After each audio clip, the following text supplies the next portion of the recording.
Bismillahirrahmanirrahim. Assalamualaikum warahmatullahi wabarakatuh.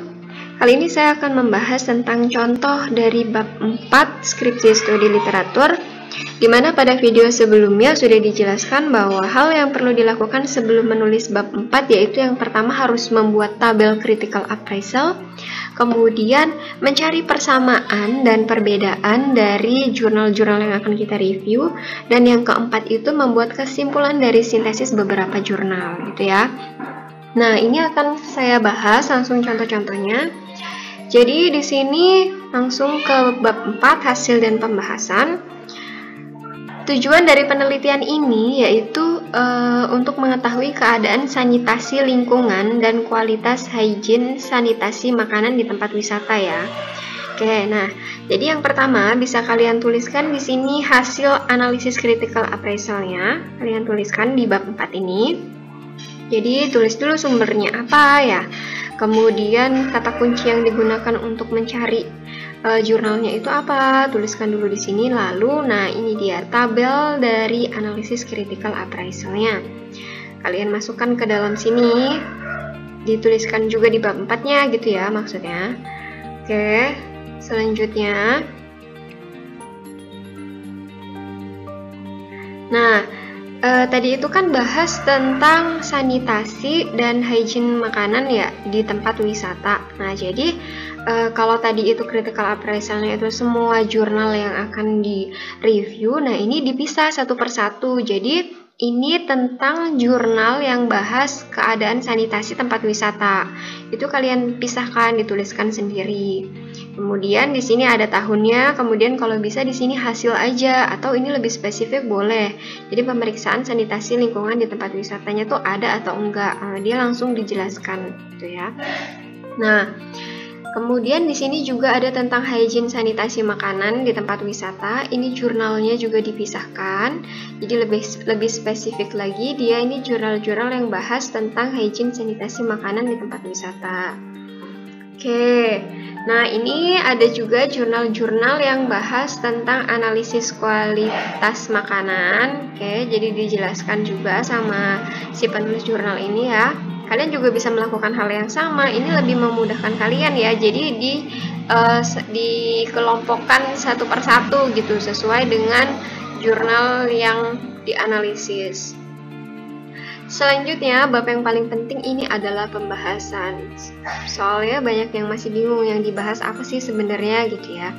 Jadi yang pertama, kalian bahas ya berdasarkan rumusan masalah kalian gitu. Nah, untuk di pembahasan ini saya lebih cenderung untuk menekankan pada persamaan dan perbedaan dari beberapa jurnal atau dari jurnal yang mau kita review dengan penelitian kita gitu. Nah, ini boleh dijelaskan satu jurnal ini hasilnya apa, kemudian perlakuannya seperti apa, hasilnya bagaimana, itu boleh. Nah, selanjutnya kita cari persamaan jurnalnya. Kayak contohnya ada di sini. Nah, ini penelitian Purnama seperti ini. Kemudian dijelaskan bahwa kedua penelitian ini menyinggung banyak mengenai kebiasaan penjamah makanan yang tidak terbiasa mencuci tangan sebelum melakukan proses pengolahan makanan. Oke, ini dijelaskan persamaannya. Kemudian ya kalian ini lagi ya, jelaskan lebih lanjut lagi. Kemudian ditekankan lagi pada perbedaan. Oke, contohnya ada di sini. Nah, ini pada jurnal artikel yang ditulis oleh Dwi dan Legiona 2018 dengan judul deskripsi sarana sanitasi objek wisata Sanggaluri Park Purbalingga 2017 menjabarkan dengan rinci hasil penelitian mereka mengenai gambaran penilaian sanitasi di suatu tempat wisata. Hasil penelitian mereka berisi keadaan sanitasi dan kondisi fasilitas sanitasi di tempat tersebut sesuai dengan ruang lingkup sanitasi tempat-tempat umum.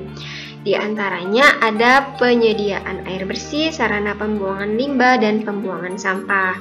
Oke, nah terus nih, sedangkan pada artikel jurnal penelitian milik Marinda dan Ardila serta Lestari dan Aska, dia itu nggak melakukan pengukuran secara langsung mengenai keadaan sanitasi di tempat wisata. Nah, ini dijelaskan juga, kan ini perbedaan ya antara jurnal yang satu dengan jurnal yang lainnya. Terus dijelaskan mengapa dia tidak melakukan, mungkin karena kondisinya, mungkin karena karakteristiknya, atau seperti apa. Terus dijelaskan juga sebaiknya gimana sih, sebaiknya apakah harus sebelum membuka tempat wisata tuh harus dilakukan pemeriksaan terhadap sanitasinya atau harus disediakan atau gimana, itu kalian jelaskan juga. Nah, yang terakhir ini yang bagian paling penting itu adalah kalian membuat rangkuman. Membuat rangkuman dari hasil sintesis beberapa jurnal. Misalnya kalian akan bahas tentang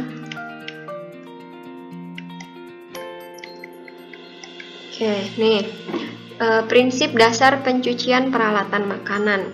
Nah, ini alangkah baiknya kalian bisa menuliskan rangkuman ini berdasarkan hasil sintesis dari beberapa jurnal. Jadi nggak cuma dari satu jurnal aja. Jadi misalnya ada 5 jurnal yang membahas tentang prinsip-prinsip dasar pencucian peralatan makanan seperti ini juga. Jadi kalian rangkum, kalian sintesis dengan bahasa kalian sendiri dan kalian tuliskan di skripsi kalian. Namun jangan lupa di sini mencantumkan referensinya. Referensinya berarti tidak hanya dari satu jurnal, tapi dari misalnya 3 jurnal atau 4 jurnal kalian masukkan di sini. Nah, seperti itu. Jadi nanti hasilnya itu jadi nanti rumusan masalah kalian itu terjawab di hasil penelitian di bab 4 itu dengan sangat kuat gitu, karena dijawabnya dengan 4 jurnal, 5 jurnal yang dijadikan satu, atau yang kalian sintesis atau yang kalian simpulkan menjadi satu kesatuan teori yang utuh yang bisa menjawab dari rumusan masalah itu sendiri gitu. Jadi nggak dijabarkan satu terus berdasarkan penelitian ini, satu lagi berdasarkan penelitian ini, itu kurang kuat gitu ya, meskipun itu juga dibutuhkan di dalam bab 4 ini untuk teori-teorinya gitu, tapi yang lebih penting penekanannya itu pada hasil sintesis beberapa jurnal. Seperti itu ya. Kalau misalnya nggak paham, kalian boleh komen di YouTube ini, nanti kalau memungkinkan saya jawab satu persatu. Oke, sekian dari saya. Assalamualaikum warahmatullahi wabarakatuh.